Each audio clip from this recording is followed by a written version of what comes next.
Hello everyone. Please note that this is a NotebookLM video presentation. Thank you NotebookLM. Hope you find it useful.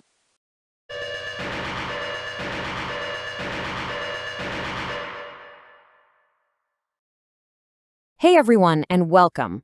Today, we're diving into the machines of the future. You know, our technology is getting smarter and smarter, changing from just being tools into complex partners. This isn't just about making computers faster. We're talking about a mashup of the digital, the physical, and even the biological. And it all makes us face one really big question. Yeah, what does happen when our technology starts to think for itself? This is not sci-fi anymore, not by a long shot. It's the central question that engineers and designers are wrestling with right now. They're building systems that can learn, adapt, and make their own choices. So today, we're going to explore how we get from the gadgets in our pockets to the truly intelligent future that's being designed as we speak. So to wrap our heads around all this, here's our game plan. First, we need to get a key definition down. What is a cyber-physical system, or CPS? Then we'll walk through the different generations of smart tech. After that, we'll look at the secret sauce behind self-adaptation, dig into the wild social lives of machines, and finally, we'll tackle the huge challenge of actually designing our cyber future. Okay, first things first. Before we can talk about where all this is going, we've got to know what we're talking about. So what in the world is a cyber-physical system? Okay, so at its heart, a cyber-physical system, a CPS, is basically any setup where computer code is controlling or keeping an eye on a real-world physical thing. I love how the source material puts it. This is the place where bits meet atoms. Think about a self-driving car, a smart power grid, or even a medical implant. The software, the bits, is totally woven into the hardware, the atoms.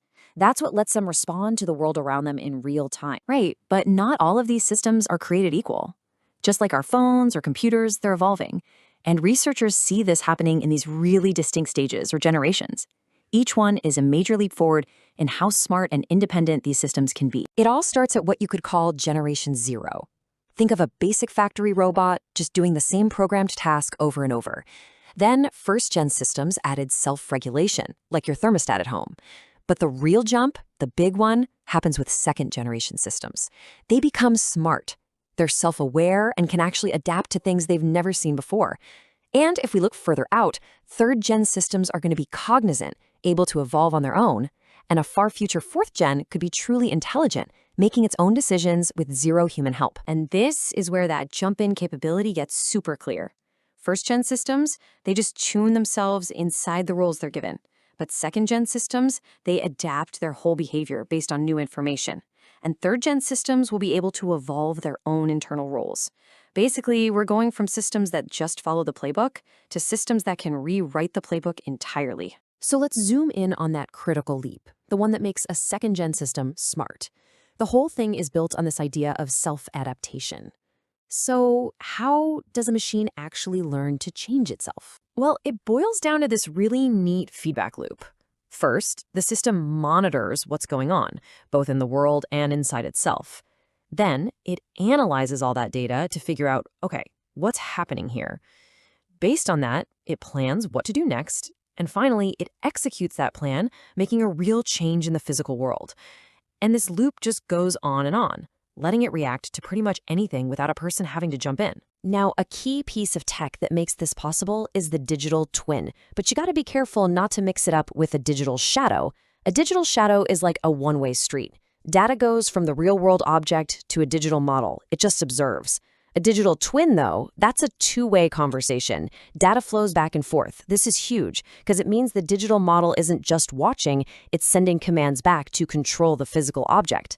It's the difference between watching the game and actually being a player on the field. Okay, so systems are getting smart. What's the next big frontier? Making them social. And this is way more than just letting them talk to each other. We're talking about systems that can cooperate not just with us, but with other machines. This quote really nails it. For a machine, socialization means it actually develops its own identity and learns the right social skills for whatever its job is.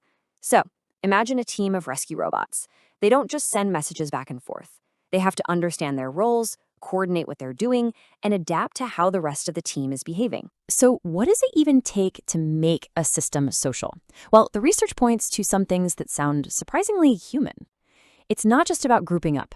It's about building relationships, learning from others, and even having a unique personality. It's all about developing real social skills. So as these systems get more social and more autonomous, a relationship with them has to change. And that brings us to this really crucial idea, the level of human control. In a human in-the-loop system, the machine makes suggestions, but a person makes the final decision. In a human on-the-loop setup, the system decides, but a person is watching and can step in if needed. And then you have human out-of-the-loop, where the system is completely on its own. Getting this spectrum right is so important as we decide how much power we're comfortable handing over. So, we've seen how these systems are evolving from basic tools into smart social partners. But actually building that future, it throws some massive challenges and some really deep questions right in our faces. And these challenges are just enormous. I mean, designers have to deal with mind-boggling complexity, pulling in knowledge from a dozen different fields. They're trying to keep up with technology that changes in the blink of an eye. And as systems get social, making sure they're safe, secure, and respect our privacy is a whole other level of hard. But maybe the toughest part is designing for these fuzzy human ideas. The source calls them parafunctions, like carefulness or trust. I mean, how do you write code that makes a machine careful? And that brings us to the last big thought. This isn't just an engineering problem. It's a philosophical one. As we design machines that can learn, adapt, and socialize, we have to stop and ask, are we also, in the process, redesigning what it means to be human? It's a question with no easy answers, but it's one we absolutely have to think about as we build the world of tomorrow. Thanks for joining me for this explainer.